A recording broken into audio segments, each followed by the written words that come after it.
देखिए, कल आप लोगों से हमारे प्रेसिडेंट के बारे में चर्चा किया था, राष्ट्रपति के बारे में, उनके कार्यकाल, चुनाव, उसके बाद उनके जो वर्क होते हैं, वो सभी चीजों पर हम लोगों ने चर्चा किया था। फिर भी कोई क्वेश्चन आप रह जाता है तो पूछिएगा। उसका जो मृत्युदंड पर जो माफ करने का शक्ति है, अध्यादेश जारी करने की शक्ति है, तो ये सभी चीजों पर क्या है, हमने बात किया था। देखिए, जो संसद है जिसको पार्लियामेंट कहते हैं, पार्लियामेंट के तीन भाग होते हैं, थ्री पार्ट्स होते हैं पार्लियामेंट के। एक होता है प्रेसिडेंट, एक होता है राज्यसभा, और एक होता है लोकसभा। जो संसद के तीन भाग है, ये याद रखिएगा। अब बताइए, राष्ट्रपति के, राष्ट्रपति को आपको कल बताया कि इनका पास तीनों शक्तियां होते हैं। एग्जीक्यूटिव पावर भी होता है, लेजिस्लेटिव पावर भी होता है, और जुडिशरी पावर भी होता है। इसलिए इनको संसद में भी रखा जाता है, गवर्नमेंट में भी रखा जाता है। इनको ध्यान रखिएगा। तो हमारे जो पार्लियामेंट है उनके थ्री पार्ट है।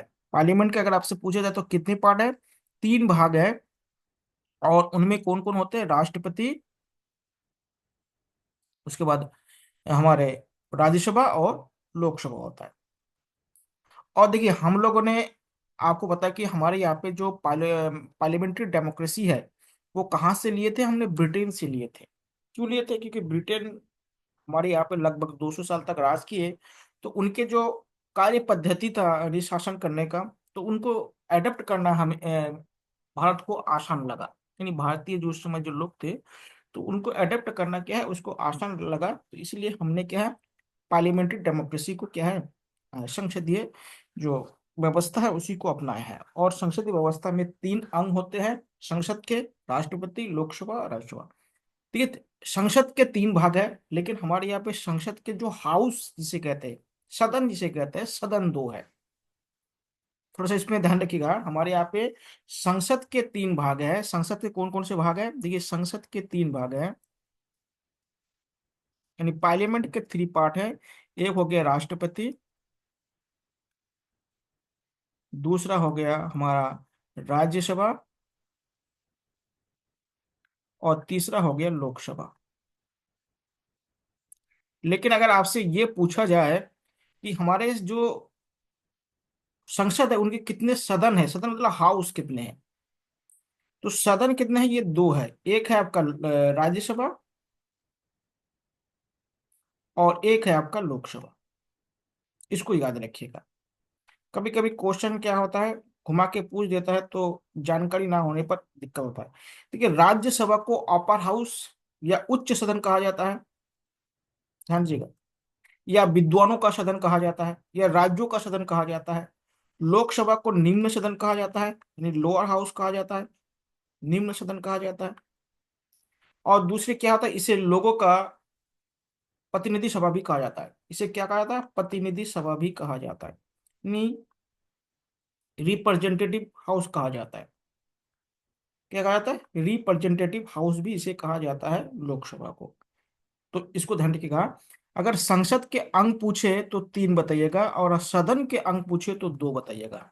ये दो है और ये तीन है, इसको ध्यान रखिएगा।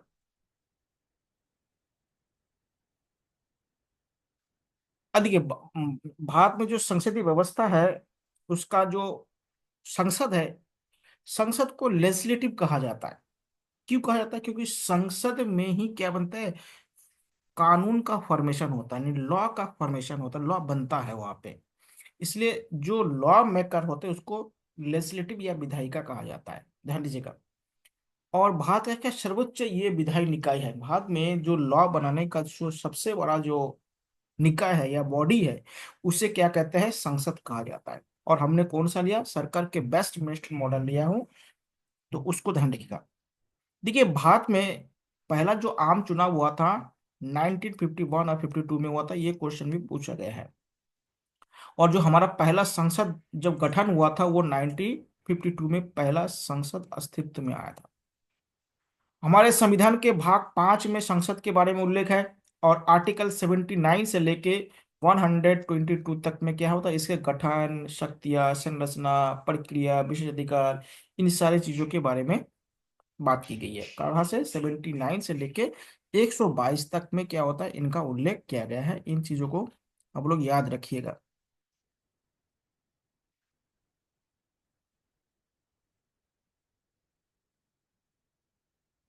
अब देखिए संसद के अंग पढ़ते हैं हम लोग।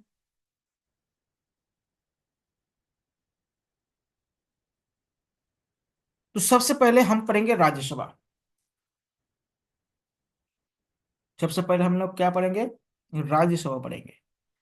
उसके बाद लोकसभा पढ़ेंगे, क्योंकि राज्यसभा क्या होता है, इसको अपर हाउस कहा जाता है। याद रखिएगा संसद को, इसके आर्टिकल को कैसे याद करें। देखिएगा, आर्टिकल 79 संसद के बारे में बात करता है। आर्टिकल 80 राज्यसभा के बारे में बात करता है। और आर्टिकल 81 लोकसभा के बारे में बात करता है। इन तीनों आर्टिकल को याद रखिएगा। संसद के बारे में आर्टिकल 79 है, राज्यसभा के लिए 80 है, और 81 किसके लिए है आपका? लोकसभा के लिए। तो पहले हम बात करते हैं राज्यसभा के बारे में। देखिए राज्यसभा अभी आपको बताइए अपर हाउस है। कैसे हाउस है? अपर हाउस है, यानी उच्च सदन है। और विद्वानों का सदन भी कहा जाता है, यानी हाउस ऑफ स्कॉलर कहा जाता है। क्यों कहा जाता है पहले समझ लीजिए। देखिएगा हमारे यहाँ पे जो व्यवस्था है उसमें चुनाव होता है। अब चुनाव में क्या होता है, कभी कभी विद्वान व्यक्ति क्या होता है चुनाव हार जाता है, और जो ऐसे नॉर्मल व्यक्ति होता है वो जीत जाता है। लेकिन कानून बनाना एक विशेषज्ञता होनी चाहिए। जो लॉ मेकर होते हैं उनके पास अगर विशेषज्ञता नहीं होंगे तो कानून क्या होगा, बढ़िया नहीं बन पाएगा। अगर मान ले कोई टीचर बनना चाहते हैं, उनके पास अगर बीएड वगैरह अगर डिग्री ना हो, विशेषज्ञता ना हो, तो फिर जाके कैसे पढ़ा पाएंगे? दिक्कत हो जाता है। तो इसलिए देखिएगा जब भी कुछ भी टीचिंग का वैकेंसी आता है तो इसमें इन विशेषज्ञता की बात की जाती है। नहीं बन पाता है, लेकिन क्या होता है कि जो पार्टियां होते हैं वो अपने दल के जो भी व्यक्ति होते हैं उनमें जो विद्वान टाइप के व्यक्ति होते हैं उनको राज्यसभा के माध्यम से क्या होता है, संसद में पहुंचाते हैं। ताकि क्या होता है कि सदन में जो डिबेट हो, डिबेट क्या होना चाहिए, बहुत गहरी होनी चाहिए। देखिए डिबेट जितनी गहरी होगी सदन में, हाउस में, संसद में, उतना ही क्या होता है, अच्छे कानून बनेंगे। अगर डिबेट अगर नहीं होंगे, आप लोग देखते हैं कि संसद में हंगामा होता है। संसद में डिबेट होता है, होनी चाहिए। जितना ज्यादा डिबेट होगा कानून उतना मजबूत बनेगा। अगर डिबेट ही नहीं होगा तो जो सत्ता वाले पक्ष होंगे होंगे वो अपने हिसाब से कानून बनाना शुरू कर देंगे, फिर क्या होगा, दिक्कतें बहुत सारी आने लगेगी। तो इसलिए क्या है, डिबेट होना बहुत जरूरी है। यानी वाद विवाद होना केवल संसद में नहीं, परिवार में भी होना बहुत जरूरी है। लोकतंत्र, देखिए हमारे यहाँ पे लोकतंत्र तो है, लेकिन हमारे यहाँ समाज में लोकतंत्र नहीं है, परिवार में लोकतंत्र नहीं है। परिवार में भी एक लोग, अधिकतर एक लोग, दो लोगों का चलता है। समाज में भी ऐसे कुछ जो पैसे वाले होते हैं या जो दबंग वाले होते हैं उन्हीं का चलता है।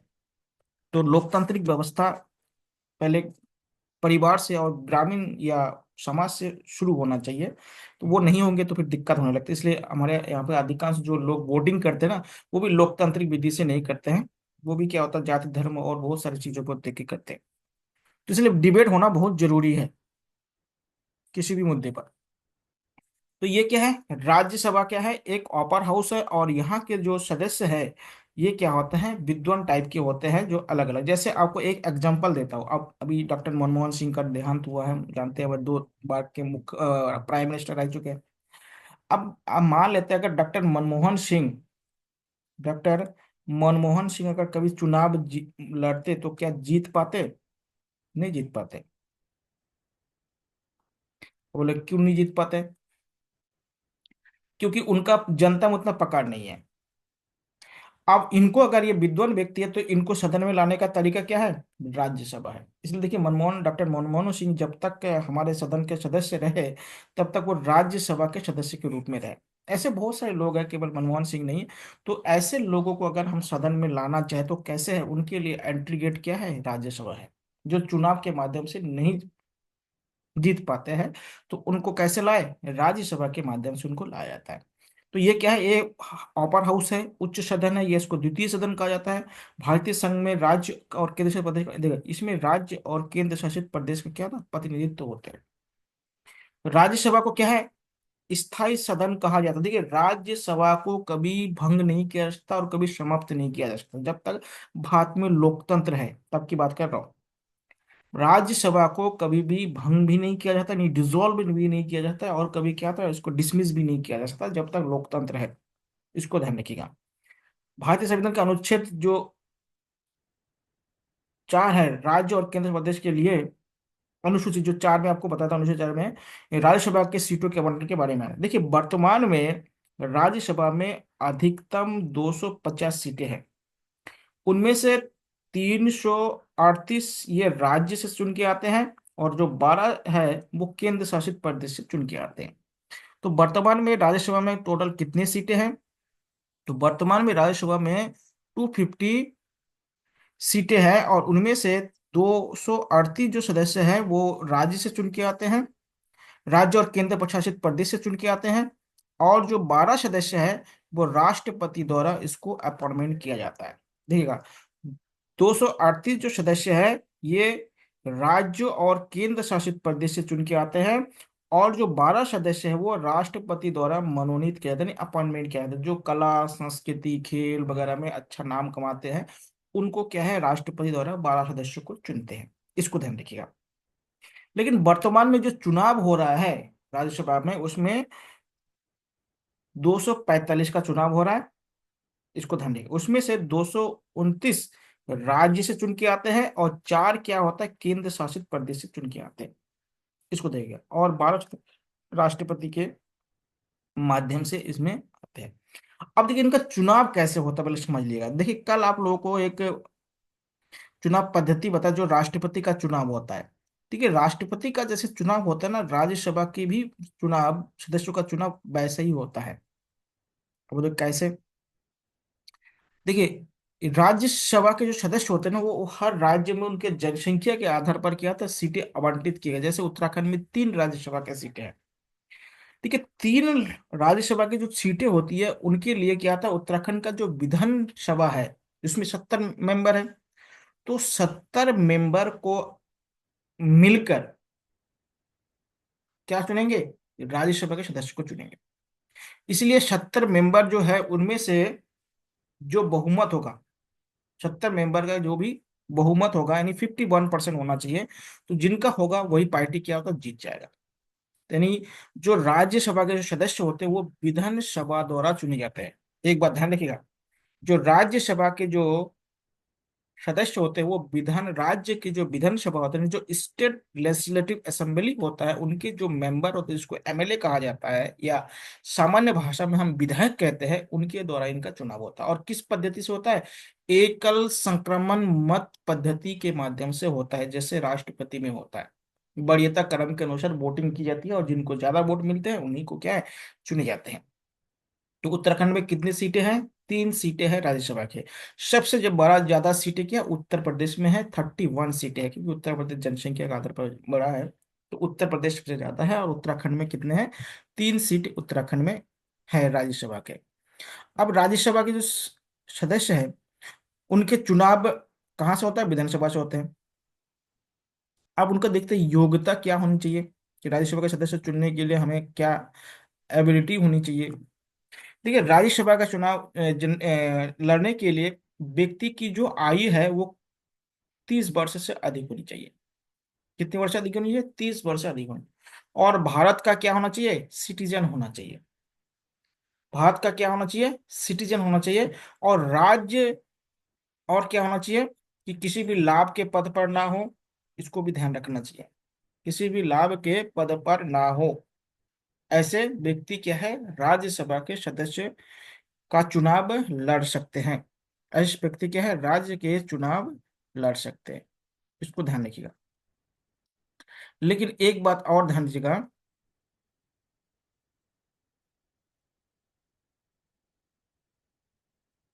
जो कोई भी व्यक्ति चाहे किसी भी राज्य का हो, किसी दूसरे राज्य से भी चुनाव लड़ सकता है। मान ले उत्तराखंड का कोई व्यक्ति है, तो उत्तराखंड का जो व्यक्ति है वो एमपी से भी राज्यसभा का चुनाव लड़ सकता है। इसको ध्यान रखिएगा। अगर उत्तराखंड का कोई व्यक्ति है, अगर उनको चाहते हैं पार्टी, या उनके जो जो पार्टी है वो अगर मध्य प्रदेश से चुनाव लड़ना चाहते हैं तो लड़ सकते हैं। इसको ध्यान रखिएगा। अब उसका कार्यकाल या टेन्योर क्या होता है, देखिए राज्यसभा के सदस्य की कार्यकाल 6 वर्ष का होता है। ठीक है, 6 ईयर का होता है। लेकिन राज्यसभा का कार्यकाल क्या होता है? कुछ नहीं होता है, वो तो स्थायी है। तो कार्यकाल कितना होता है? 6 साल होता है। लेकिन एक बात ध्यान रखिएगा, इनके जो 1/3 मेंबर होते हैं, ये प्रत्येक यानी एवरी 2 ईयर बाद क्या होता है? ये न्यू इलेक्टेड होता है, एवरी 2 ईयर। यानी कहने का मतलब है, अगर राज्यसभा में अगर 300 सदस्य है तो प्रत्येक 2 साल बाद क्या होता है? 100 नए सदस्य चुन के आते हैं। 100 नए सदस्य चुन के आते हैं। तो इसको ध्यान देगा कि राज्यसभा के 1/3 जो सदस्य होते हैं वो प्रत्येक 2 साल बाद क्या होता है? उनका चुनाव होता है। मतलब जिसका 6 साल हो जाता है उनकी बात बोल रहा हूँ। ऐसे नहीं कि जो 1 साल वाले भी ऐसे चुन के आएगा, ऐसा नहीं है। क्योंकि ऐसे 2-2 साल करेंगे तो 6 साल ऐसे ही हो जाएगा। लेकिन एक बात और ध्यान रखिएगा, अगर कोई राज्यसभा के सदस्य अपने कार्यकाल पूर्ण होने से पहले, कंप्लीट होने से पहले अगर त्यागपत्र दे देता है या उनको किसी तरह से हटाया जाता है, तो उनके स्थान पे अगर नया चुनाव होता है तो उनका कार्यकाल 6 वर्ष के लिए नहीं होगा, बल्कि जो बाकी बचे हुए जितना कार्यकाल उस सदस्य का रहेगा उतने साल के लिए होगा।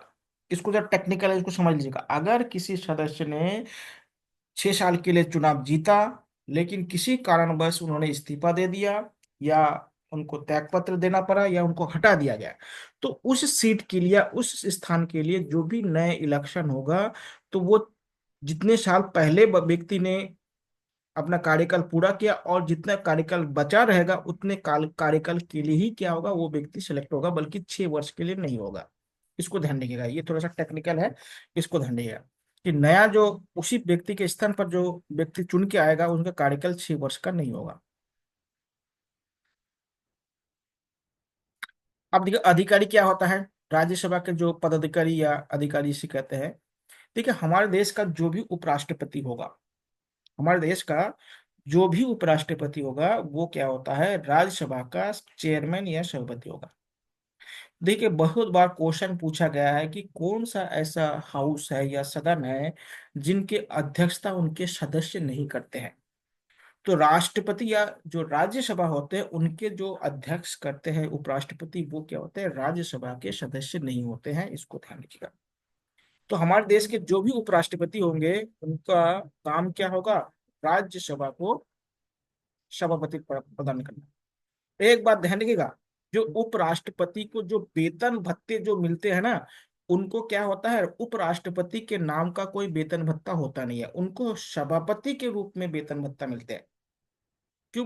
काम किसका कर रहा है? सभापति का कर रहे हैं। उपराष्ट्रपति का कोई काम नहीं है, नाम के उपराष्ट्रपति होते हैं लेकिन काम क्या करते हैं? राज्यसभा के चेयरमैन का काम करते हैं या सभापति का काम करते हैं। इसलिए उपराष्ट्रपति का कोई वेतन नहीं होता, ना कोई भत्ता होता है। इसका होता है सभापति।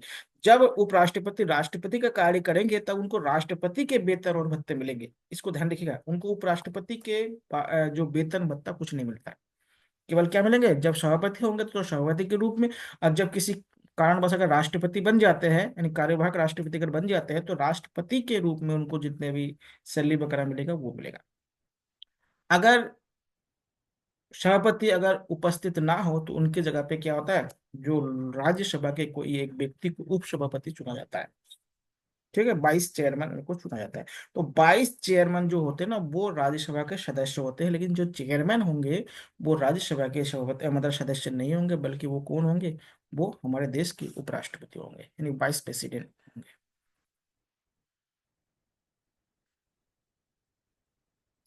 अब देखिए, राज्यसभा की जो विशेष शक्तियां क्या होता है इसके बारे में आप लोगों को थोड़ा सा बात करते हैं।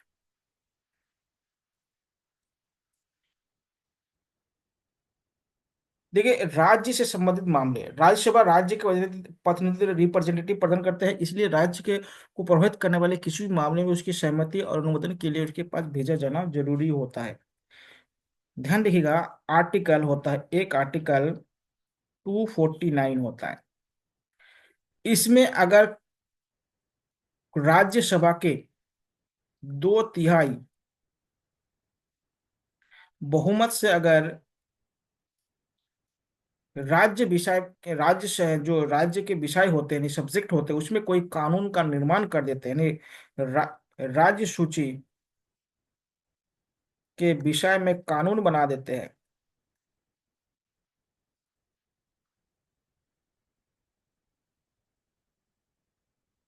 बनाते हैं।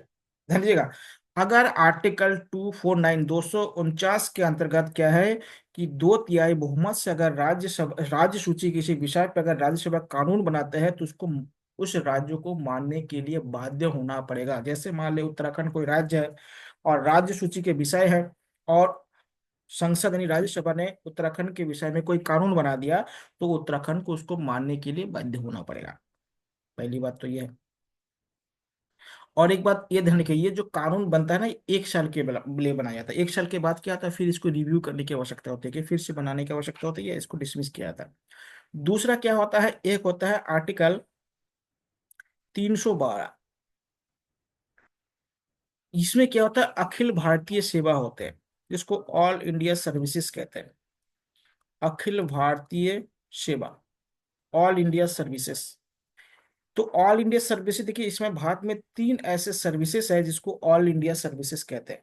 एक है आईएएस, एक है आईपीएस, और एक है आईएफओएस, यानी भारतीय प्रशासनिक सेवा, भारतीय पुलिस सेवा और भारतीय वन सेवा। ये जो 3 सेवा है इसको अखिल भारतीय सेवा कहते हैं, या ऑल इंडिया सर्विसेज कहा जाता है।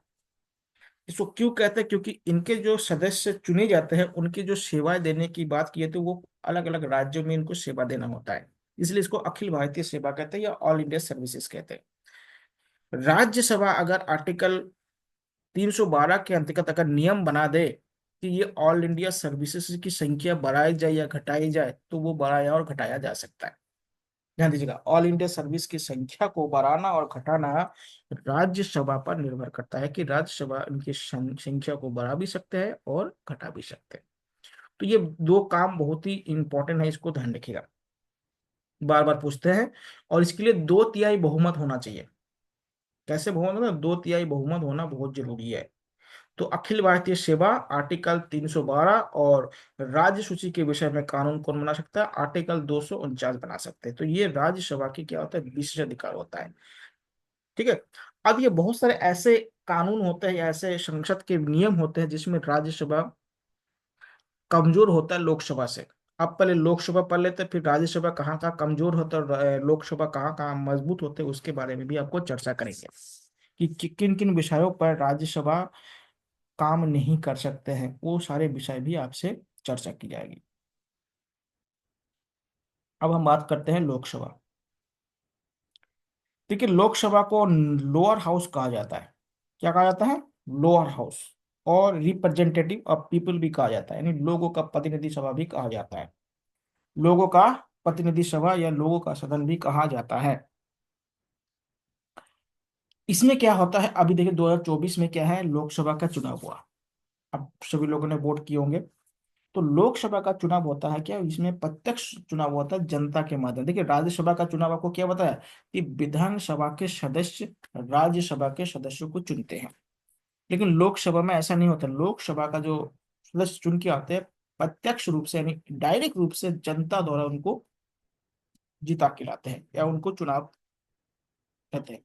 तो इनको प्रथम सदन भी कहते हैं, लोकप्रिय सदन भी कहते हैं, लोअर हाउस भी कहते हैं, रिप्रेजेंटेटिव ऑफ पीपुल भी कहा जाता है।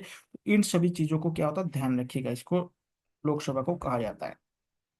देखिए लोकसभा में जो सदस्य की संख्या है अभी तक, वो है 550 है। पहले 552 हुआ करते, तो एंग्लो इंडियन वालों को हटा दिया गया। अभी क्या है, देखिए 104 संविधान संशोधन के माध्यम से, संविधान संशोधन के माध्यम से जो एंग्लो इंडियन पहले 2 सदस्य लोकसभा में चुने जाते थे, उनको हटा दिया गया। उनको क्या था, रिमूव कर दिया गया। अब क्या है, 550 सदस्य चुने जा सकते, जिनमें से 530 सदस्य क्या है, राज्य से चुने जाएंगे, और 20 सदस्य क्या होता है, केंद्र शासित प्रदेश से चुने जाएंगे। लेकिन वर्तमान में 543 सीटों पर चुनाव होता है। अभी देखिए जो 2024 में जो चुनाव हुआ है, वो कितने सीटों पे चुनाव हुआ है, 543 में। उसमें से 530 क्या है, राज्य से, और 13 क्या है, केंद्र शासित प्रदेश से चुन के आए। ठीक है, कहाँ से चुन के आए हैं, केंद्र शासित प्रदेश से चुन के आए। देखिए जो एंग्लो इंडियन वाले हैं इनको रिमूव कर दिया गया। अब देखिए जो राज्य के प्रतिनिधि सीधे राज्य के क्षेत्रीय नियोजन, जो इनके जो चुनाव होते हैं वो क्या होता है, आपको अभी बताया कि ये डायरेक्ट चुन के आते हैं। कहाँ से चुन के आते हैं? डायरेक्ट चुन के आते हैं, यानी लोगों से के माध्यम से क्या होता है, डायरेक्ट चुन के आते हैं। इसको ध्यान रखिएगा।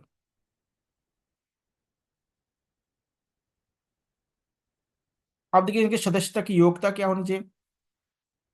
लोकसभा के जो सदस्य है उनकी योग्यता के लिए वो भारत का नागरिक हो और 25 वर्ष से अधिक उम्र होनी चाहिए। यानी कोई भी व्यक्ति 25 साल का से अधिक उम्र के कोई भी व्यक्ति है तो वो क्या होता है, लोकसभा के चुनाव लड़ सकते हैं।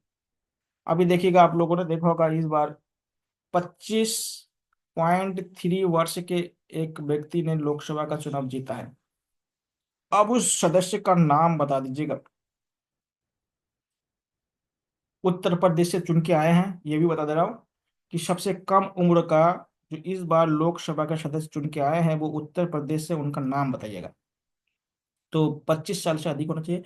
एक बात और याद रखिएगा, अगर आपसे पूछे कि मंत्री या प्रधानमंत्री बनने का न्यूनतम आयु क्या होना चाहिए, अगर आपसे पूछा जाए कि कोई भी व्यक्ति मंत्री या प्रधानमंत्री बने उसका न्यूनतम आयु क्या होना चाहिए, तो उनका न्यूनतम आयु 25 वर्ष होना चाहिए। कि जब संसद के सदस्य बनेंगे तो वो मंत्री भी बन सकते हैं और प्रधानमंत्री बन सकते हैं। लेकिन इतने कम उम्र में बहुत कम ही लोग बन पाते हैं क्योंकि अनुभव कम होता है। इसको भी ध्यान रखिएगा। तो 25 साल से अधिक होना चाहिए, भारत का नागरिक होना चाहिए, पागल दिवालिया नहीं होना चाहिए। इन सारी चीजों को ध्यान रखना चाहिए। और कोई लाभ के पद पर नहीं होना चाहिए। लाभ मतलब एक साथ सरकार से दो जगह से सैलरी ना ले रहा हो, ऐसे व्यक्ति नहीं होना चाहिए। और इसके लिए आरक्षण का भी व्यवस्था किया गया है।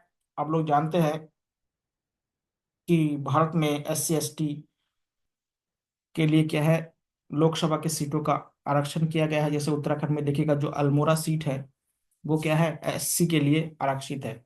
तो आरक्षण के आधार पर भी क्या होता है, इसमें चुनाव होता है। अभी देखिए महिलाओं के लिए भी क्या है, आरक्षण की बात की गई है, लेकिन उसे 2029 के लोकसभा चुनाव में इसको लागू करने की बात की गई है। तो ध्यान रखिएगा, भी आप लोगों ने देखा होगा कि महिला आरक्षण विधेयक पास किया गया है, लेकिन वो 2029 से लागू होगा। हाँ। लेकिन क्या है, अभी SC और ST लोगों के लिए क्या है, आरक्षण है। तो उसको ध्यान देगा।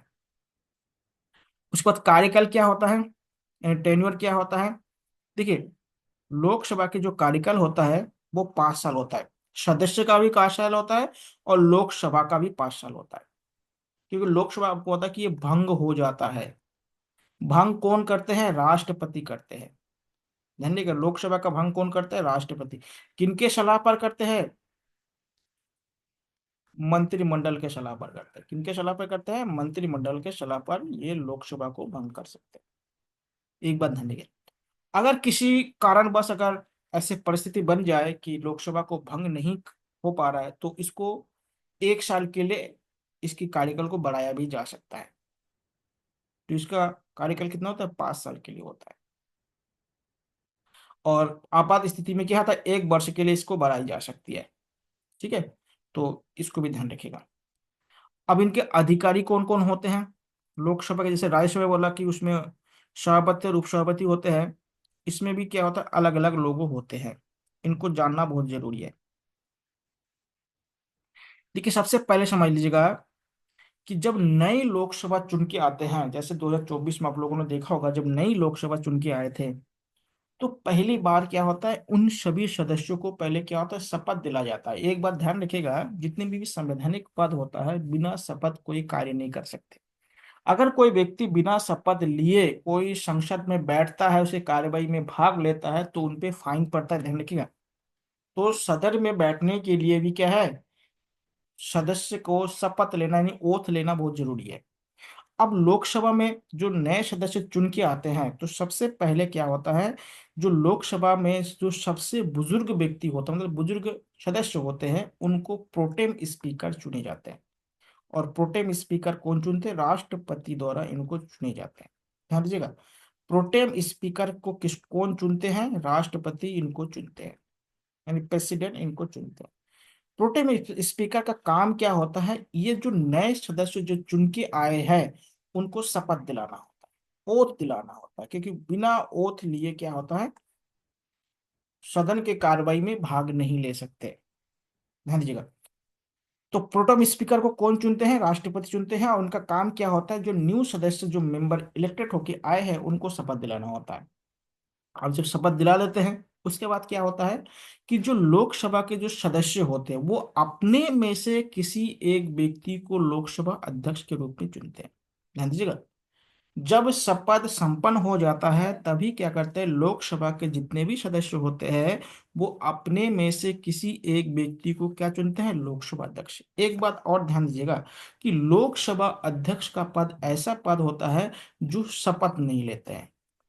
तो देखिए, बट टेक्निकल लगा, अभी आपको बताया कि बिना शपथ लिए सदन में बैठ नहीं सकते हैं, लेकिन लोकसभा अध्यक्ष के रूप में वो शपथ क्यों नहीं लेते हैं?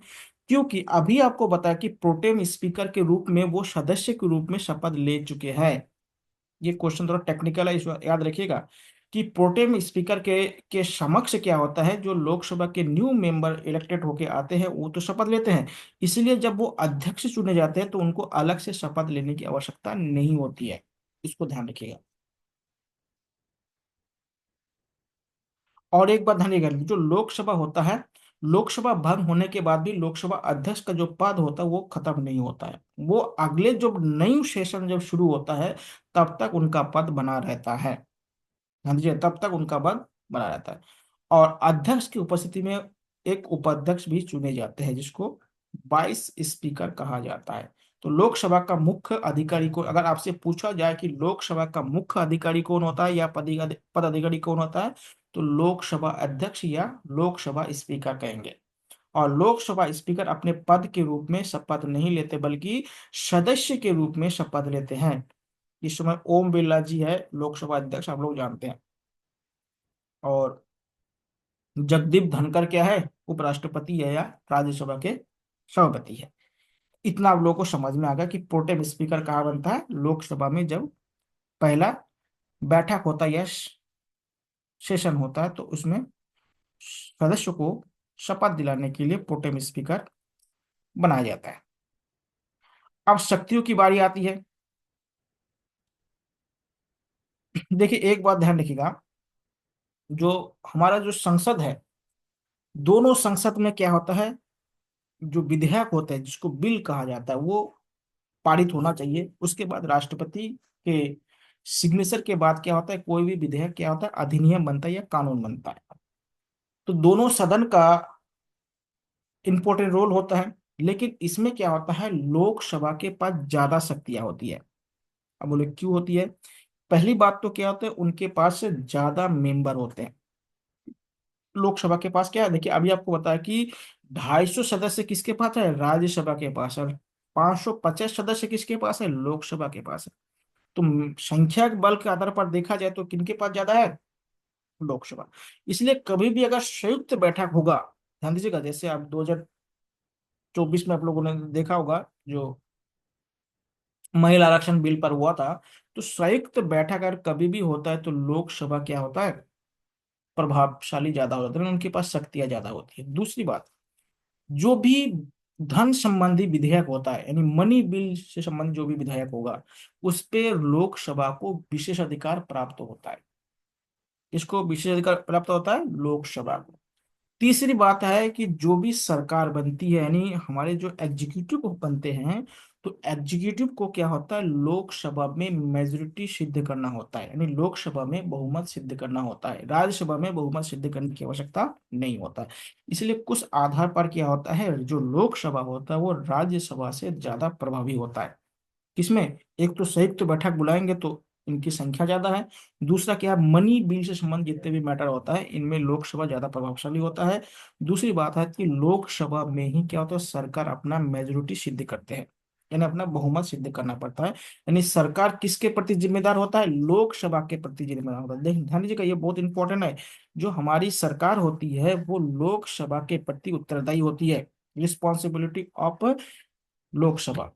राज्यसभा के प्रति उत्तरदायी नहीं होते हैं। यानी इसलिए देखिएगा, हमेशा क्या होता है, लोकसभा में हर जो पार्टी होता है वो ज्यादा से ज्यादा मेंबर लाना चाहता है, जिससे क्या होता है, उनकी सरकार बन पाएगी। लोकसभा में अगर किसी भी पार्टी के पास 50% प्लस एक वोट होगा, वही क्या होता है सरकार बना सकती है। गवर्नमेंट फॉर्मेट करने के लिए इतना मेंबर होना जरूरी है, ध्यान दीजिएगा। देखिए पहले क्या था, बीजेपी को अपने में पूर्ण बहुमत था, लेकिन वर्तमान में क्या है, उनको सीटें कम आई, तो इसलिए क्या था, उन्होंने गठबंधन सरकार बनाई है। तो सरकार बनाने के लिए बहुमत कहाँ सिद्ध करना होता है, लोकसभा में सिद्ध करना होता है।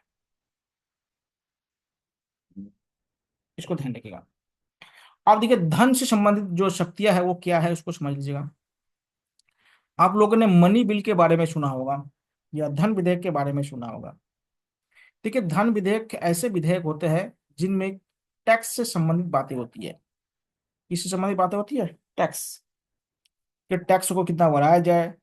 देखिए सरकार का मेन जो इनकम होता है वो क्या होता है, टैक्सेस होता है। टैक्सेस से ही क्या होता है, सरकार चलती है। अगर हम लोग टैक्स नहीं देना पड़ेंगे तो सरकार क्या होगा, काम ही नहीं कर पाएंगे। पर क्योंकि कोई भी सरकार में बैठे हुए व्यक्ति जो अपने घर से तो 1 रुपये लगाते नहीं है, तो वो पैसा कहाँ से मिलता है, जनता से मिलता है। आप बोलोगे टैक्स कहाँ से मिलता है, हम तो इनकम टैक्स नहीं देते हैं, तो हमें हम भी टैक्स क्या देते हैं, हाँ। ये अगर आप कोई भी 1 रुपए का वस्तु भी अगर खरीदते हैं तो उनमें क्या लगता है, जीएसटी लगता है, जो पहले इनडायरेक्ट टैक्स होते थे। इसलिए भारत के कोई भी व्यक्ति, जो भी व्यक्ति यहाँ पे हैं, जो कुछ भी वस्तु खरीदता हो ना, वो इनडायरेक्ट रूप में कोई ना कोई टैक्स क्या होता है, गवर्नमेंट को देते हैं। अब जो जो जितना ज्यादा कमाएगा वो उतना ज्यादा टैक्स देगा, और जो जितना कम कमाएगा, जितना कम खर्चा करेगा, उसको कम टैक्स देना पड़ेगा। ये बात है, ठीक है। टैक्स सबको देना पड़ता है, तो डायरेक्टली और इनडायरेक्ट। अब जो जितना कमाएगा, जिसके पास संपत्ति ज्यादा होगा, वो ज्यादा टैक्स। अभी आप लोगों ने देखा होगा, अभी कल बजट पेश हुआ तो उसमें टैक्स स्लैब, वो उसको भी देखना है करेंट अफेयर में। तो उसको भी देखिए, 12 लाख तक जो इनकम करते हैं सालाना, उनको टैक्स फ्री कर दिया गया। तो उसको भी ध्यान रखिए। देखिए जो धन संबंध जो होता है, इसको मनी बिल कहा जाता है, या इसको क्या है, धन विधेयक कहा जाता है, या मनी बिल कहा जाता है। ये है हमारे जो आर्टिकल है, ये 110 में इसका उल्लेख किया गया है। इसमें किसके बारे में बात की गई है, करों के बारे में बात की गई है, टैक्सेस के बारे में बात की गई है। करों को बढ़ाना है, घटाना है, किस पर लगाना है, किस पे खत्म करना है, इसके बारे में अभी देखिएगा। बहुत सारे ऐसे स्वदेशी वस्तुएं, उनमें टैक्स घटा दिया गया है, और जो विदेशों से जो इम्पोर्ट होते हैं उनमें टैक्सेस बढ़ा दिया गया है। जिससे क्या होता है, लोग अपने देश के सामान का ज्यादा ज्यादा इस्तेमाल कर रहे हैं। इससे क्या होगा, देश में नए नए प्रोडक्शन होगा, और इससे लोगों को क्या मिलेगा, रोजगार मिलेगा। तो एक दूसरे से सब कनेक्टेड है। तो जो मनी बिल होता है, मनी बिल हमेशा लोकसभा में ही प्रेजेंट किया जाता है। इसको ध्यान रखिएगा, मनी बिल को राज्यसभा में कभी भी प्रस्तुत नहीं किया जाता। और मनी बिल को प्रस्तुत करने से पहले इसको राष्ट्रपति से क्या होगा, अनुमति लेना जरूरी होता है। तीसरी बात है कि कोई भी विधेयक मनी बिल है कि नहीं, इसको डिसाइड कौन करेगा, इसका निर्णय कौन करेगा, मनी बिल का निर्णय कौन करेंगे, लोकसभा अध्यक्ष। मनी बिल का निर्णय कौन करेंगे, लोकसभा अध्यक्ष करेंगे। कि कोई भी बिल, लोक विधेयक या बिल मनी बिल है कि या धन विधेयक है कि नहीं, इसका निर्णय कौन करेंगे, लोकसभा अध्यक्ष। और किन के अनुमति से प्रेजेंट किया जाएगा, राष्ट्रपति। और कहाँ प्रेजेंट प्रस्तुत किया जाएगा, प्रस्तुत या आपको पता है कि मनी बिल के बारे में बता रहे थे, कि आपको पता है कि मनी बिल का डिसाइड कौन करेंगे, लोकसभा अध्यक्ष। किसके अनुमति से प्रेजेंट किया जाएगा, राष्ट्रपति। और केवल लोकसभा में प्रस्तुत किया जा सकता है। राज्यसभा मनी बिल पे केवल उनको 14 दिन तक उसको रोक सकता है। राज्यसभा के पास मनी बिल का रोकने का जो टाइम पीरियड है वो कितना है, ओनली 14 डे का। और राज्यसभा द्वारा जो भी संशोधन या जो भी अनुशंसा करते हैं, उसको लोकसभा उसको मान भी सकते हैं और नहीं भी मान सकते। इसको ध्यान रखिएगा। तो मनी बिल पर शक्ति किसके पास ज्यादा है, लोकसभा के पास शक्ति ज्यादा है। अब दूसरा आता है जो हमारे मंत्री परिषद से जुड़े जो शक्ति होता है, उनके बारे में जान लेते हैं। जैसे देखिए अभी आपको बताया था कि हमारे यहाँ पे जो संसदीय व्यवस्था है, उसमें लोकसभा में क्या होता है, सरकार का गठन होता है। अब सरकार गठन कैसे होता है, अभी आपको बताया था कि जिनको लोकसभा में 50% प्लस एक सदस्य, जिस भी पार्टी के पास या गठबंधन के पास होता है, उसका क्या होता है, सरकार बनती है। यानी सदन में, लोकसभा में बहुमत बनती है, ध्यान दीजिएगा। तो लोकसभा में पहली बात है कि गवर्नमेंट बनाने के लिए मिनिमम कितना सीट चाहिए होता है, 50% प्लस एक सीट उनको चाहिए होता है। अब क्या होता है देखिए, इससे सरकार का गठन होता है, और सरकार का जब गठन होता है तो जो हमारा लोकसभा होता है वो मंत्री परिषद, देखिए मंत्री परिषद क्या होता है पहले इसको भी समझ लीजिए थोड़ा सा। देखिए मंत्री परिषद क्या होता है, मंत्रियों की समूह होता है। मंत्री परिषद कैसे कहता है, मंत्रियों की समूह होता है, जिसको काउंसिल ऑफ मिनिस्टर कहा जाता है। इंग्लिश में क्या कहता है, मंत्री परिषद को काउंसिल ऑफ मिनिस्टर कहा जाता है। इसमें तीन प्रकार के मंत्री होते हैं। एक को कहते हैं कैबिनेट मंत्री, आप लोग सब जानते हैं, सुने हैं। एक कैबिनेट मंत्री होता है, एक राज्य मंत्री होते हैं, और एक होता है उप मंत्री होते हैं। जो शक्तिशाली मंत्री होता है उनको कैबिनेट मंत्री कहते हैं, जो शक्तिशाली मंत्री होते हैं उनको क्या कहता है, कैबिनेट मंत्री कहा जाता है। इसको ध्यान रखिएगा। तो ये जो मंत्री परिषद है, देखिए इसमें प्रधानमंत्री भी होता है, ध्यान रखिएगा। जो हमारे प्रधानमंत्री है वो भी क्या होता है, मंत्री परिषद का सदस्य होते हैं, इसको भी ध्यान रखिएगा। प्रधानमंत्री क्या होता है, मंत्रियों में प्रधान होता है, उनका अलग से कोई पद नहीं होता। उनको अगर डिफाइन किया जाए तो प्रधानमंत्री नहीं, मंत्रियों में प्रधान होता है। एक बात नहीं है, लेकिन जो हमारे राष्ट्रपति या जो कार्य होता है वो कैबिनेट के सलाह पर राष्ट्रपति काम करते हैं। कोई भी काम जो होता है वो कैबिनेट के सलाह पर होना चाहिए। कैबिनेट को हिंदी में क्या कहते हैं, मंत्रिमंडल कहा जाता है। तो आप लोग देखेंगे उत्तराखंड में अलग अलग समय पे क्या होता है, न्यूज में आप सुने होंगे कि आज मंत्रिमंडल का बैठक है और उनमें बहुत सारे निर्णय ली जाती है। तो मुख्यमंत्री कोई निर्णय नहीं ले सकते, बल्कि मुख्यमंत्री को सामूहिक रूप से मंत्रिमंडल या कैबिनेट के बैठक के बाद कोई निर्णय लेना होता है। प्रधानमंत्री क्या होता है कि इन मंत्रियों का हेड होता है, बस इतना समझ लीजिए। प्रधानमंत्री क्या होता है, जितने भी मंत्री होते हैं उनके क्या होता है, प्रधान होते हैं। और उनके पास कोई विशेष अधिकार नहीं होता है, बल्कि क्या होता है, सीनियर लीडर होता है, तो उनके पास क्या होता है, ज्यादा पावर ऑटोमेटिकली हो जाता है। अब देखिए क्या होता है कि ये जो मंत्री परिषद होते हैं या कोई भी मंत्री होता है वो क्या होता है, लोकसभा के प्रति उत्तरदायी होता है। किसके होते हैं, लोकसभा के प्रति उत्तरदायी, यानी रिस्पॉन्सिबिलिटी होता है, उत्तरदायी होते हैं। अब बोले कैसे, अगर मान लेते हैं कि कोई भी मंत्री कोई गलत काम करता है, गलत काम का मतलब संविधान के विरुद्ध कोई काम करता है, यहाँ पे गलत कार्य का मतलब क्या है, संविधान के विरुद्ध कोई कार्य करता है, तब लोकसभा के जो सदस्य होते हैं वो उस मंत्री के खिलाफ अविश्वास प्रस्ताव ला सकता है। क्या ला सकता है, अविश्वास प्रस्ताव, जिसको नॉन कॉन्फिडेंस मोशन कहा जाता है। इसको क्या कहते हैं, नॉन कॉन्फिडेंस मोशन या अविश्वास कहा जाता है। जिससे क्या होता है कि जो अगर ये जो अविश्वास प्रस्ताव अगर लोकसभा में पारित हो जाता है तो उस मंत्री का तो पद चला ही जाएगा, साथ ही साथ पूरे जो मंत्री परिषद होता है उसको भी रिजाइन देना पड़ेगा। इसको ध्यान रखिएगा। इसलिए लोकसभा में क्या होता है कि मंत्री खुद के लिए भी जिम्मेदार होता है और पूरे मंत्रिमंडल के लिए भी जिम्मेदार होता है। इसलिए देखिए जो मंत्री थोड़ा सा उल्टा सीधा काम करते हैं तो उनको मंत्रिमंडल या मंत्री परिषद से बाहर कर देते हैं, क्योंकि अगर एक मंत्री के खिलाफ अगर अविश्वास प्रस्ताव पारित हो जाएगा तो इसका मतलब होता है कि लोकसभा में उस सरकार का विश्वास समाप्त हो चुका है। और अगर प्रधानमंत्री के खिलाफ होगा तो होगा ही होगा, या सरकार के खिलाफ अगर होगा तो होगा ही होगा। अगर एक मंत्री खिलाफ भी अगर अविश्वास प्रस्ताव पारित हो जाए तब भी मंत्रिमंडल को इस्तीफा देना पड़ेगा, और पूरे मंत्रिमंडल के खिलाफ अगर अविश्वास प्रस्ताव आ जाएगा तब भी उनको इस्तीफा देना पड़ेगा। इसको ध्यान रखिएगा। दूसरी बात है, देखिए जो अविश्वास प्रस्ताव होता है ना, ये अधिकतर क्या होता है, विपक्ष वाले लाते हैं। इसको ध्यान रखिएगा। क्या कौन लाते हैं, विपक्ष वाले लाते हैं, जो भी विपक्ष में होते हैं वो लाते हैं। और एक होता है विश्वास प्रस्ताव होता है, जिसको कॉन्फिडेंस मोशन कहते हैं। विश्वास प्रस्ताव ये जो होता है ये सत्ता पक्ष में लाते हैं, कि वो दिखाते हैं कि हम हैं सदन में, हमें मेजोरिटी है या बहुमत है। जब देखिए जब भी कभी भी नई सरकार का गठन होता है तो जैसे राष्ट्रपति, जो भी जिनके पास नंबर होते हैं 50+1, तो उनके सरकार बना लेता है और उनको बोलते हैं कि आप 10 दिन 15 दिन के अंदर क्या है, सदन में अपना बहुमत सिद्ध करके दिखाइए। सदन में क्या करके दिखाना है, बहुमत सिद्ध करके दिखाना होता है। तो जो विश्वास प्रस्ताव होता है ये हमेशा सत्ता पक्ष द्वारा लाया जाता है, और जो अविश्वास प्रस्ताव लाया जाता है ये हमेशा विपक्ष द्वारा लाया जाता है। अभी देखिए पिछले चुनाव से पहले क्या है, जो कांग्रेस पार्टी द्वारा क्या है, अविश्वास प्रस्ताव लाए थे। तो ये ध्यान रखिएगा, विश्वास प्रस्ताव हमेशा कौन लाएंगे, सत्ता पक्ष वाले लाएंगे, और अविश्वास प्रस्ताव हमेशा विपक्ष लाएंगे। और मंत्री हो चाहे मंत्री परिषद हो, सब क्या होता है, लोकसभा के प्रति उत्तरदायी होंगे। अगर लोकसभा में उनको मेजोरिटी नहीं है तो उनको रिजाइन देना पड़ेगा। उनको क्या देना पड़ेगा, रिजाइन देना पड़ेगा।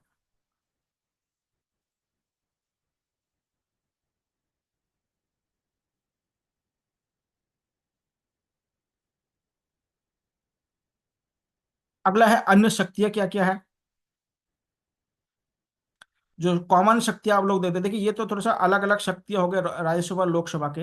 अब कुछ कॉमन शक्ति देखते हैं, क्या क्या कॉमन शक्तियां होती है। देखिए किसी भी विधेयक को कानून बनाने की स्वीकृति क्या, तो दोनों सदनों के द्वारा होनी चाहिए। अभी आपको बताया था, देखिए हमारे यहाँ पे क्या होता है, जो बिल होता है, बिल मतलब विधेयक, इसको क्या है, सदन में रखा जाता है। कहाँ रखा जाता है, सदन में रखा जाता है। और सदन में क्या होता है, इस पे डिबेट होता है, नहीं बहस होता है। बहस हुआ, बहस होने के बाद इसमें क्या होता है, मतदान होता है, वोटिंग होता है। वोटिंग होने के बाद जब ये बिल पारित हो जाता है, ठीक है, पारित हो जाने के बाद ये किसके पास जाता है, राष्ट्रपति के पास जाता है। ये बिल कहाँ जाता है, राष्ट्रपति के पास जाता है। और राष्ट्रपति जब इस पर साइन या हस्ताक्षर कर दे, हस्ताक्षर कर दे, तो ये क्या बन जाता है, एक्ट बन जाता है। ध्यान दीजिएगा। तो इसलिए दोनों सदनों से किसी भी बिल को पारित होना बहुत जरूरी है। अगर किसी एक सदन से अगर वो पारित हो जाए तो वो बिल कानून नहीं बनेगा, यानी एक्ट नहीं बन पाएगा। और एक बात और इंपॉर्टेंट, उसको समझिएगा। देखिए लोकसभा में अगर कोई बिल आता है, मान ले 2024 वाला लोकसभा जो हुआ है, ये 18वीं लोकसभा है। ये जो कौन सा लोकसभा बना है, 18वीं लोकसभा बना है। 18वीं लोकसभा में अगर कोई बिल आता है लोकसभा में, और किसी कारण से पारित नहीं हो पाता है, इनके जितने भी टाइम पीरियड है 29 तक अगर पारित नहीं होता है, तो जो 19वीं लोकसभा होगा तो उस बिल को दोबारा उसमें लाना पड़ेगा। क्योंकि आपको बताना कि लोकसभा क्या है, ये हर 5 साल बाद भंग हो जाता है, अस्थायी सदन है। लेकिन इसके विपरीत राज्यसभा में क्या होता है कि राज्यसभा स्थायी सदन है। तो राज्यसभा में अगर कोई बिल आ जाता है तो वो कभी क्या होता है, समाप्त नहीं होता। वो जब तक रहता है तो बिल उसमें पेंडिंग में रह जाता है। तो बिल क्या होता है, राज्यसभा में पेंडिंग में रह सकता है, लेकिन लोकसभा में जो बिल होता है वो उसी सत्र में, या मतलब उस कार्यकाल के अंतर्गत होना है। 18वीं लोकसभा में अगर कोई बिल आया तो 18वीं में अगर नहीं पास होगा तो वो बिल समाप्त माना जाएगा। इसको ध्यान रखिएगा।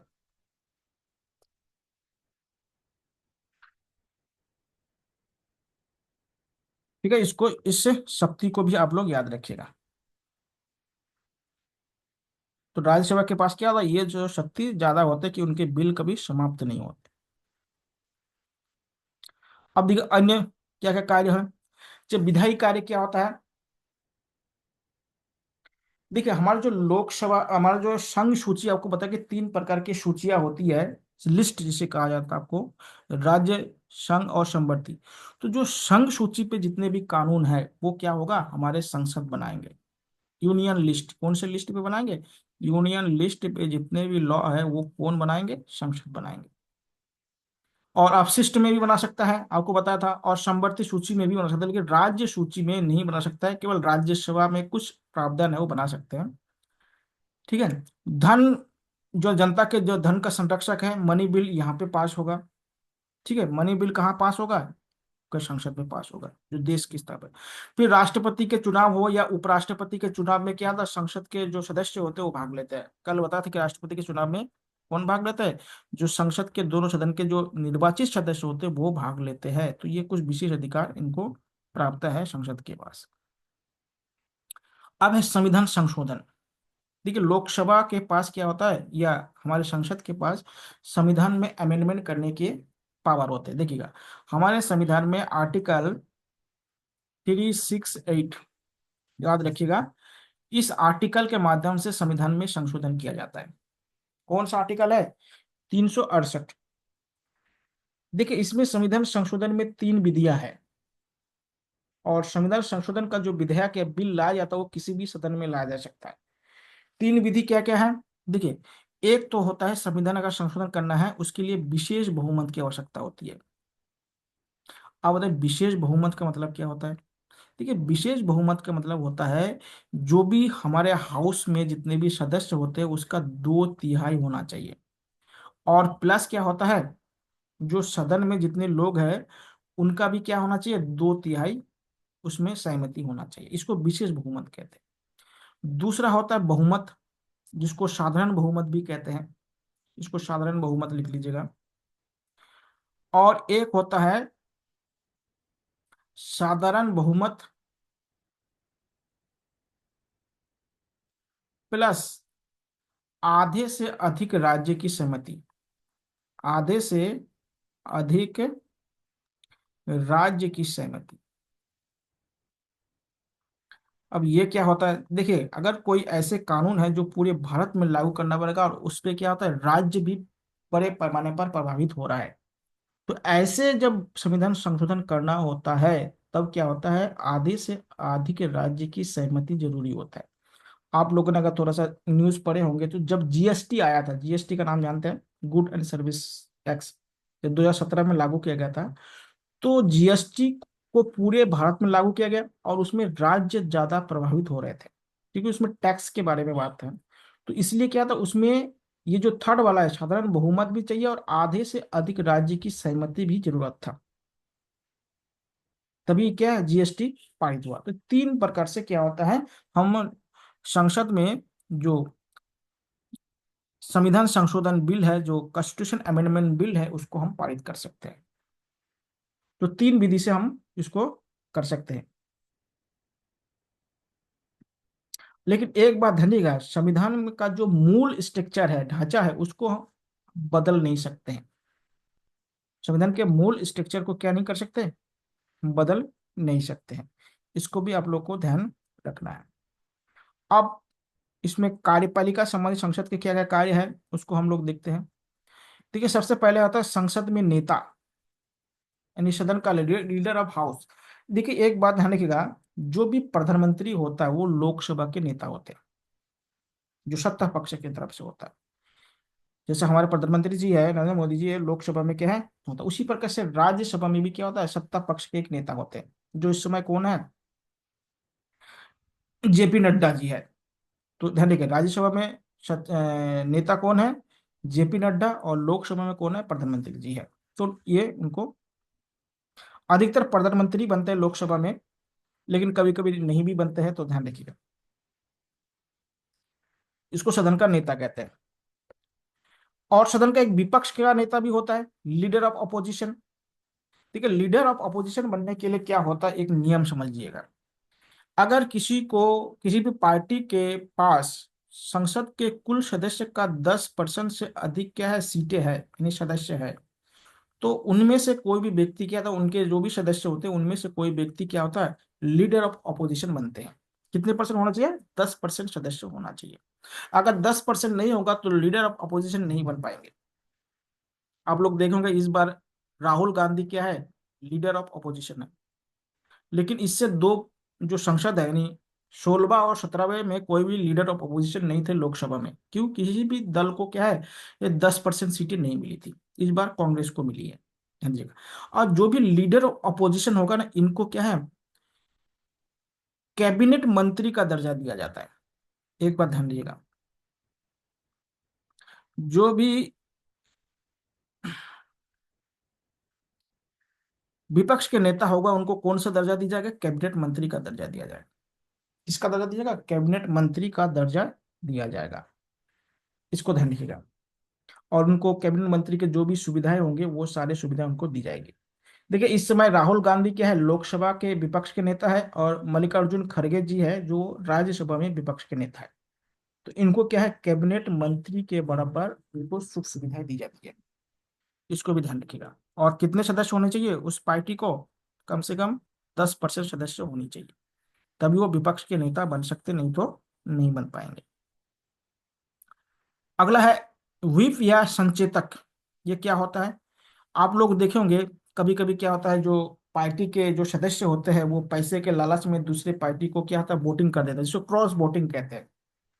क्रॉस वोटिंग करते हैं। अगर मान लेते हैं कि किसी भी पार्टी को आशंका है कि उनके कुछ सदस्य दूसरे पार्टी को क्रॉस वोटिंग कर सकते हैं, तो उनमें एक व्हिप जारी कर देता है, संचेतक होता है। अगर वो जारी कर देता है तो उनके सदस्य में से कोई भी व्यक्ति अगर क्रॉस वोटिंग करते तो उनको सदस्यता से निलंबित किया जा सकता है। तो व्हिप क्या होता है कि क्रॉस वोटिंग के समय जो भी सदस्य अनैतिक रूप से दूसरे पार्टी को वोटिंग करते हैं, तो उससे बचने के लिए क्या आता है, और इससे क्या होता है, सदस्य की सदस्यता को भी निलंबित किया जा सकता है। ध्यान दीजिएगा। अब बहुत ज्यादा होता है, अभी देखिएगा चंडीगढ़ में चुनाव हुआ है, उसमें क्रॉस वोटिंग हुआ है, तो ऐसे होते रहते हैं। बहुत जगह पे इस तरह से होते रहते, क्रॉस वोटिंग वगैरह होते रहते। अब है संसद के सत्र। देखिए सत्र बहुत इंपॉर्टेंट है, यानी जिसको सेशन कहते हैं। देखिए हमारे संविधान में तीन प्रकार के सत्र की बात की गई है, यानी थ्री टाइप के सेशन है, जो एक कैलेंडर वर्ष में होना चाहिए। ठीक है, ध्यान दीजिए। तो तीन बैठक होनी चाहिए। कितनी बैठक होनी चाहिए? तीन। देखिए पहला है बजट सत्र। देखिए अभी बजट सत्र शुरू हुआ है, आप लोग देखे होंगे। और आपको पता है कि जब भी पहला सत्र होता है तो उसमें राष्ट्रपति का क्या होता है, अभिभाषण होता है। जब भी वर्ष का पहला सेशन होगा तो राष्ट्रपति का क्या होगा, अभिभाषण होगा, यानी राष्ट्रपति एड्रेसिंग करते हैं। इसको ध्यान रखिएगा। तो बजट सेशन देखिए, और जो बजट सेशन होता है ना, ये हमारे संसद का सबसे बड़ा सेशन होता है, बड़ा सत्र होता है, सबसे बड़ा सत्र होता है यही। और ये क्या है, जनवरी से शुरू होता है और अप्रैल तक चलता है। जनवरी से अप्रैल तक ये समाप्त हो जाता है। दूसरा होता है मानसून सेशन। मानसून सेशन क्या होता है, ये जुलाई में शुरू होता है और अगस्त तक चलता रहता है। ध्यान दीजिएगा। और तीसरा होता है विंटर सेशन या शीतकालीन सेशन, और ये क्या होता है, सबसे छोटा सेशन होता है, स्मॉल सेशन इसे कहा जाता है। एक बात ध्यान रखिएगा, दो सदनों के जो दो सत्र होता है या दो सेशन के बीच में 6 माह से अधिक गैप नहीं होना चाहिए। कुल मिला के क्या है, ये बहुत इंपॉर्टेंट सवाल है, क्वेश्चन पूछता है। दो सदन है, दो सत्र होंगे तो दो सत्र के बीच में 6 महीने से अधिक का क्या होगा, अंतराल या गैप नहीं होना चाहिए। इसको याद रखिएगा। तीन सदन है, सत्र है, उनमें से सबसे बड़ा बजट सत्र है और सबसे छोटा क्या है, विंटर सेशन है। और 6 महीने का अंतराल दो सत्र के मध्य नहीं होना चाहिए। इसको ध्यान रखिएगा।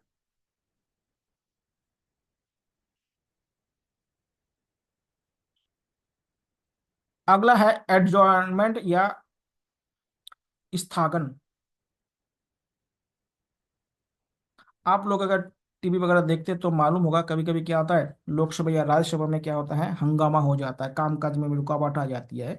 तो लोकसभा के अध्यक्ष और जो राज्यसभा में जो सभापति होता है, वो कुछ समय के लिए क्या होता है, सदन को स्थगित कर देते हैं या निलंबित कर देते हैं। तो इसी को क्या कहता है, स्थगन कहते हैं, एडजर्नमेंट कहा जाता है। आप लोग देखा, कुछ घंटे के लिए होता है, कुछ दिन के लिए, कुछ सप्ताह के लिए भी कर सकते हैं। हम जब बहुत ज्यादा हंगामा हो जाता है तो इसको स्थगन कहा जाता है। उसको क्या कहते हैं, स्थगन प्रस्ताव कहा जाता है।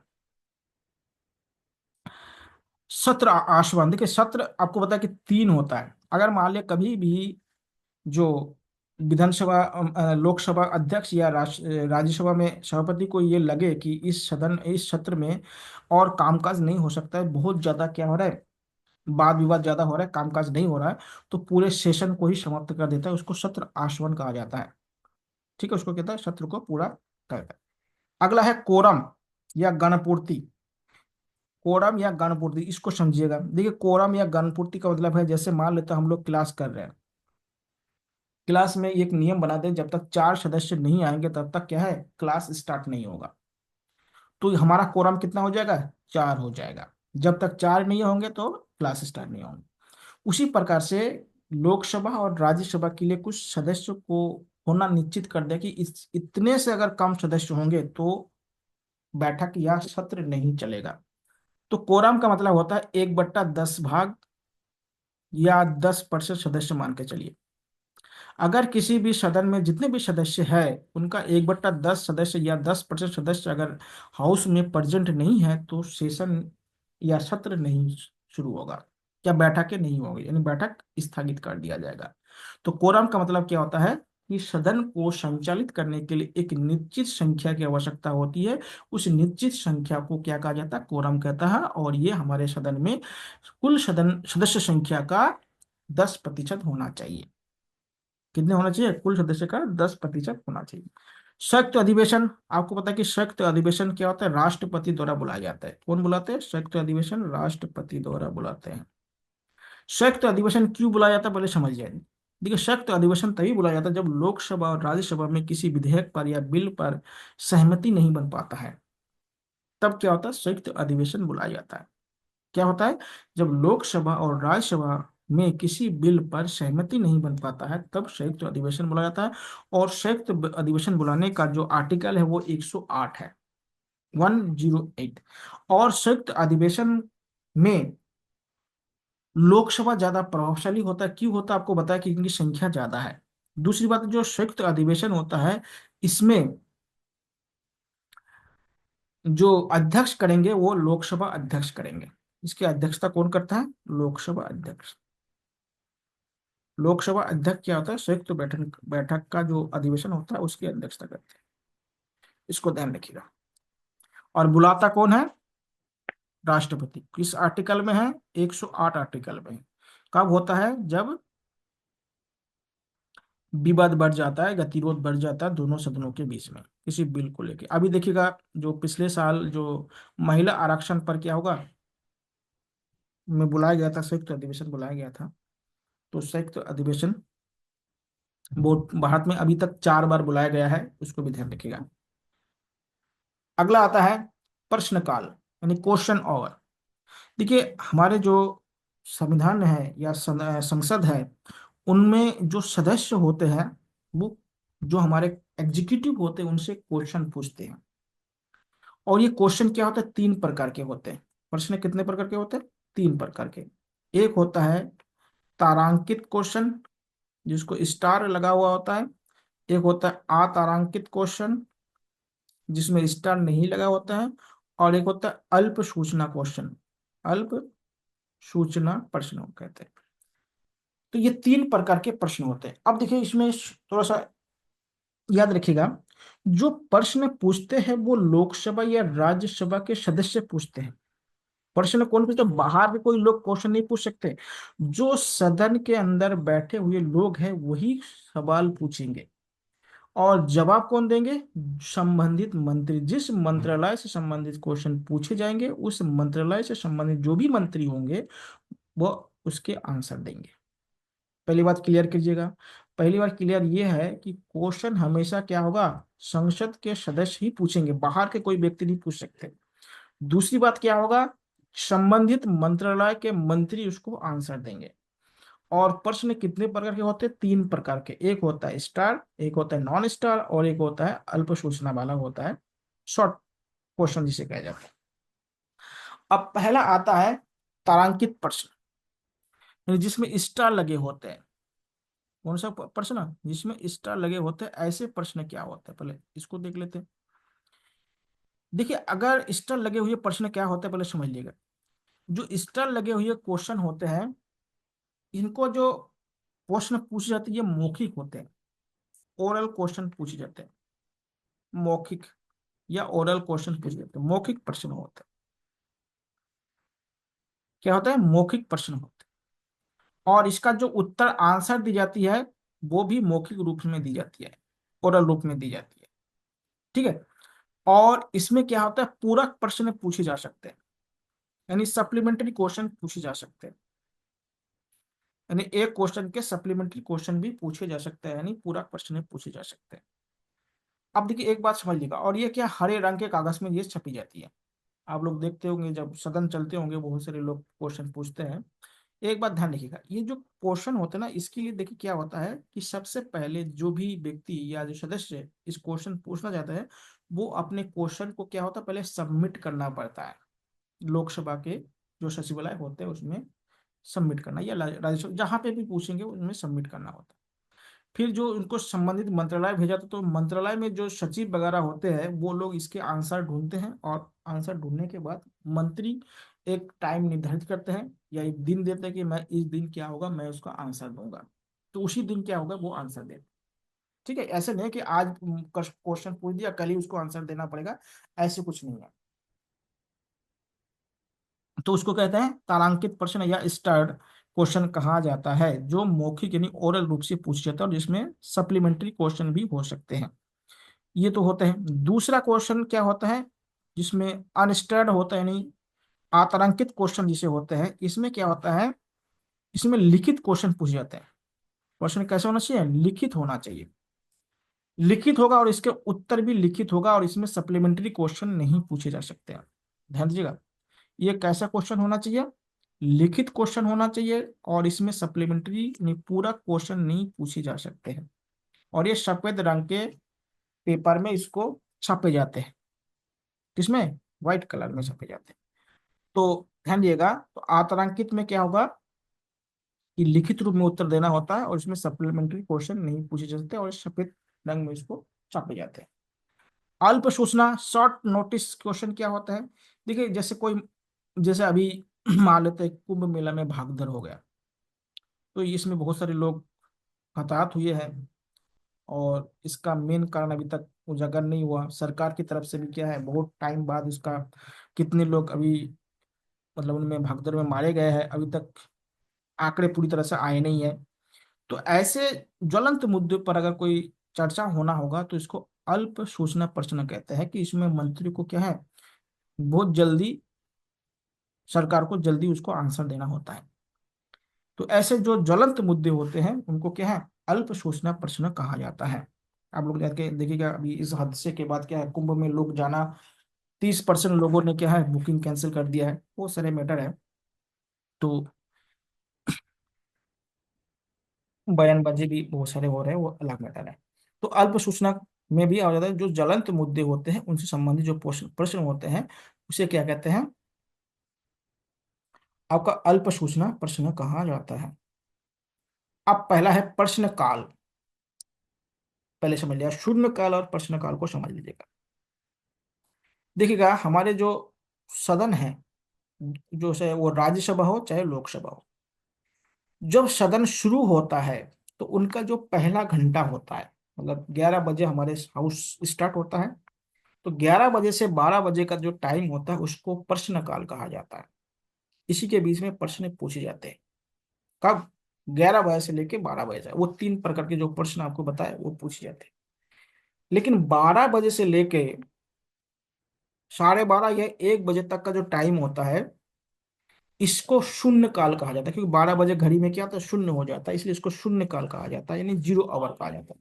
और 0 आवर का जो कॉन्सेप्ट है, ये भारतीय मीडिया द्वारा दिया गया है, ये क्वेश्चन पूछा गया है। ये कोई हमारे संसदीय व्यवस्था में कहीं लिखा नहीं है। किसने इसको दिया है, ये मीडिया के रूप में दिया गया है। किसके दिया, मीडिया ने दिया है, शून्य काल या 0 आवर। देखिए इसमें क्या होता है कि जो बिना पहले से सूचना दिए हुए, देखिए 3 प्रकार के जो क्वेश्चन होते हैं ना, वो सूचना दिए हुए होते हैं।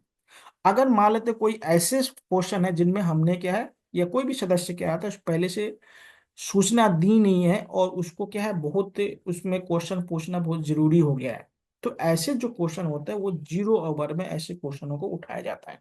तो 0 आवर में कैसे क्वेश्चन उठाया जाता है, जो 3 प्रकार के क्वेश्चन जो ऊपर आपको बताया वो लिस्टेड नहीं होते हैं, तब के जो उसके अतिरिक्त जो क्वेश्चन होते हैं, उसको क्या होता है, शून्य काल में उसको पूछे जाते हैं। और इस क्वेश्चन का उत्तर क्या होता है, तत्काल दिया जाता है। जो संबंधित मंत्री होता है, होते हैं, वो मंत्री क्या होता है, तत्काल इनके आंसर देते हैं। क्या देते हैं, तत्काल इनके आंसर देते हैं, जो भी मुद्दे पर इनपे बातचीत होती है।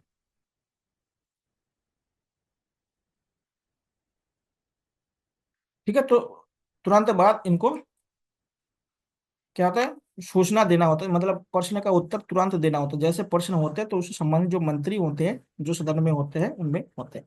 और एक बात और ध्यान रखना, जो मंत्री होते हैं ना, मंत्री दोनों सदन में बैठ सकते हैं।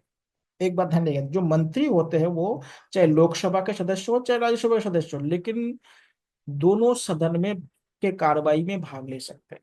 लेकिन जो सदस्य होते हैं ना, वो सदस्य एक जिस सभा के या जिस सदन के सदस्य होते हैं उसी में बैठ सकते हैं। इसको ध्यान रखिएगा। और एक बात और ध्यान रखिएगा, कोई भी व्यक्ति बिना सदन के सदस्य ना होते हुए भी 6 माह तक, अधिकतम 6 माह तक मंत्री बन के रह सकते हैं।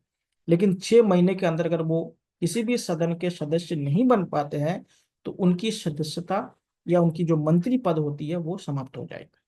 ध्यान ध्यान दीजिएगा, मंत्री दोनों सदन में बैठ सकते हैं, कार्रवाई में भाग ले सकते हैं, लेकिन सदस्य जो होते हैं वो जिस सदन के सदस्य होंगे उसी में बैठेंगे। और जो बिना सदस्य के जो मंत्री बन सकते हैं वो 6 माह तक बन गए रहेंगे। 6 महीने के बाद उनको किसी भी सदन का सदस्यता लेनी पड़ेगी या अपने मंत्री पद को त्यागना पड़ेगा। तो ये हो गया आपके संसदीय व्यवस्था या संसद के बारे में है। आप लोगों का कोई क्वेश्चन है तो आप लोग इसके बारे में कोई भी क्वेश्चन पूछ सकते हैं।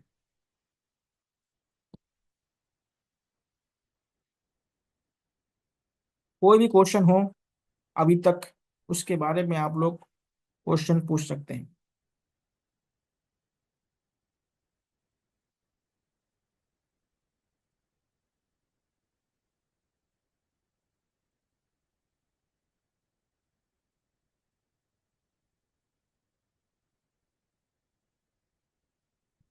चलिए, क्वेश्चन नहीं है तो सर क्लासेस ये 6 बजे से होंगी या 7 बजे से होंगी कल से? मुझे थोड़ा सा दिक्कत हो जाता है ना, क्योंकि मैं थोड़ा मेरा सा ऑफिशियल है ना, थोड़ा सा अच्छा, आने में मुझे तो थोड़ा लेट हो जाता है। हाँ। कल से 7 बजे से होंगी? हाँ, क्योंकि कोई दिक्कत है क्या किसी को? कोई नहीं नहीं सर, आज मुझे लगा नहीं, आज 7 बजे संडे से, था नहीं तो ना, मुझे संडे जॉइन तो करना था। ऐसे ही घर था।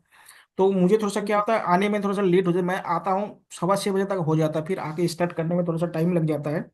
तो ओके सर। ये दिक्कत हो जाता है। संडे को तो कभी भी ओके क्लास लो लो, उसमें संडे में घर पे रहता हूँ, या किसी दिन अगर वेकेशन वगैरह हो, छुट्टी वगैरह हो तो। बाकी 6:30 बजे वो भी होगा, लेकिन थोड़ा सा मुझे आके तुरंत स्टार्ट करना पड़ेगा, ये है। ऐसे दिक्कत नहीं है। अगर किसी का बहुत जरूरी दिक्कत हो रहा है तो 6:30 बजे भी कर देंगे, अगर नहीं है तो 7 बजे रहने दीजिए। अगर किसी का, हाँ सर, 7 बजे ठीक है सर। हाँ, अगर किसी को कुछ ज्यादा दिक्कत ना हो, अगर दिक्कत है तो फिर सोचेंगे कुछ किया जाए, अपना ही थोड़ा सा जल्दी करने की कोशिश करेंगे। देखिए, अगला जो हम क्वेश्चन मतलब आगे जो पढ़ेंगे उसमें हम जुडिशरी पढ़ेंगे, न्यायपालिका पढ़ेंगे। देखिए, न्यायपालिका, हम आपको बता दो उसके बैकग्राउंड के बारे में। देखिए, आपको पता है कि हमारा जो जुडिशियल सिस्टम है वो अमेरिका से लिया गया है। और ये क्या है, इंटीग्रेटेड जुडिशियल सिस्टम है, यानी एकीकृत न्याय व्यवस्था है। अमेरिका में भी ऐसा नहीं होता, लेकिन भारत में थोड़ा सा उसका थोड़ा सा अलग रूप है। भारत में क्या होता है, जो कोर्ट होता है, सुप्रीम कोर्ट सबसे एपेक्स कोर्ट होता है, उसके पीछे हाई कोर्ट, फिर डिस्ट्रिक्ट कोर्ट, फिर आपका जितने भी सेशन कोर्ट होते हैं और विलेज कोर्ट तक जाता है। तो ये क्या है, एकीकृत होता है, कोर्ट होता है। तो उसमें क्या होता है, व्यवस्था होता है।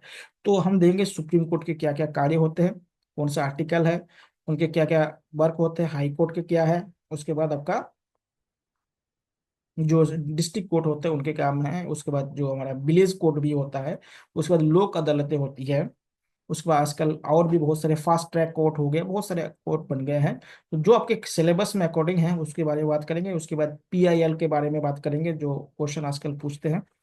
तो आजकल पीआईएल बहुत ज्यादा चर्चा में भी है। उसके बाद न्यायिक समीक्षा जिसे कहते हैं, जुडिशियल रिव्यू आजकल बहुत ज्यादा हो रहा है। तो इन सारी चीजों पे कल की क्लास में बात करेंगे। आप लोग भी थोड़ा सा पढ़ लीजिएगा,